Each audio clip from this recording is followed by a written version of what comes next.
On a cold February evening in 2004, a 21-year-old nursing student named Maura Murray got into her car, drove into the mountains of New Hampshire, and disappeared.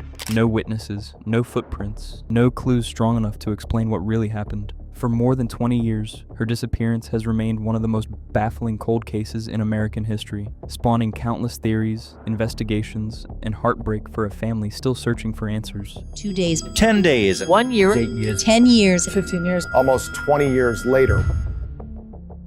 Today we're going to walk through the final 48 hours of Maura's known life, break down the evidence, and explore the theories that continue to haunt investigators. To understand Maura's disappearance, we need to look at what was happening before she vanished, because several strange events took place. Maura Murray was a bright, athletic student attending the University of Massachusetts Amherst. She was studying nursing. She had a boyfriend. She came from a family that loved her deeply, but in the days before she vanished, something was wrong. 4 days earlier, Maura had a late-night breakdown during her shift at a campus security job. She received a phone call that left her shocked and in tears. To this day, no one knows who was on the other end of that call. Her supervisor found her shaking, unable to speak. That moment has puzzled investigators for decades. Was it bad news? A relationship issue? A secret she was hiding? We still don't know.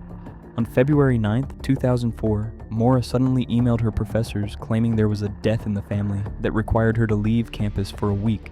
This was not true. No one in her family had passed away. Then she printed out directions to the White Mountains of New Hampshire, an area she loved but had no planned trip to visit. She withdrew $280 in cash, bought alcohol from a nearby store, and packed some belongings. She didn't tell her boyfriend, she didn't tell her family, she didn't tell her friends. She simply got into her black Saturn sedan and drove north. The question is, was she running away from something or running toward something? Around 7:27 p.m., a local resident in rural Haverhill, New Hampshire, heard a loud thud outside her home. When she looked out, she saw Maura's car crashed into a snowbank. Another neighbor who lived nearby, a man named Butch Atwood, drove up in his bus and offered help. Maura refused, insisting she had already called AAA. I just asked her how she was. She said she was shaken up. I couldn't see any blood on her face, and she was shaking like this. I says, okay, I'm gonna go call the police. Which investigators later confirmed she had not. She seemed shaken, maybe even scared. Atwood drove home and called the police. When officers arrived only 7 minutes later, Maura was gone. Her car was locked. A box of wine was spilled inside. Her phone, wallet, and keys were missing. But there were no footprints leading into the woods. No drag marks, no sign of a struggle.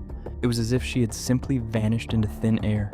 Police, dogs, volunteers, and helicopters began searching the area. A scent tracking dog followed her trail for only 100 meters before it suddenly stopped, as if she had gotten into a car. This sparked one of the earliest theories. Did someone pick her up? Had a stranger stopped on that lonely road? Or did Maura get into a vehicle willingly?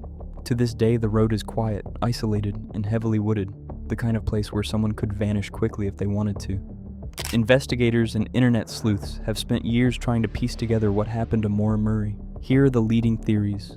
Theory 1, she walked into the woods and died. Some believe she wandered off, possibly intoxicated or injured, and succumbed to the freezing night.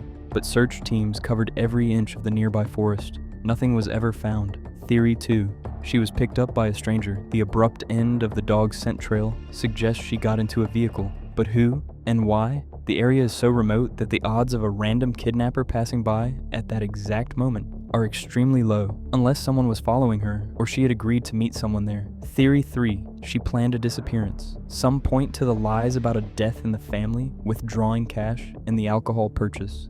Was she escaping pressure at school, relationship issues, mental stress? The problem is, if she wanted to disappear, why crash her car? Why go somewhere with no supplies to survive long term? It doesn't add up. Theory 4, she met with foul play and many investigators believe she was abducted, either by a passerby or someone she trusted. Cold cases in rural New England sometimes involve opportunistic criminals, truckers, or someone living nearby. The truth is, no evidence rules this out. Theory 5, another car accident. Some believe she may have accepted a ride, asked to be dropped off somewhere else, and later met another accident far from the crash site. Today, more than 2 decades later, Maura's family is still searching. Her father has spent countless days walking through woods, following every possible lead, refusing to give up hope. Investigators periodically research old areas, revisit old witnesses, and test new technology. But the truth remains frustratingly out of reach. There's no definitive evidence, no confirmed sightings, no remains, just a grieving family, and one haunting question. How does a person vanish on a snowy road with houses nearby, police minutes away, and no trace left behind? Maura's disappearance is not just a mystery. It's a reminder of how fragile life can be, how quickly something can change, and how much unanswered questions can shape a family's world forever.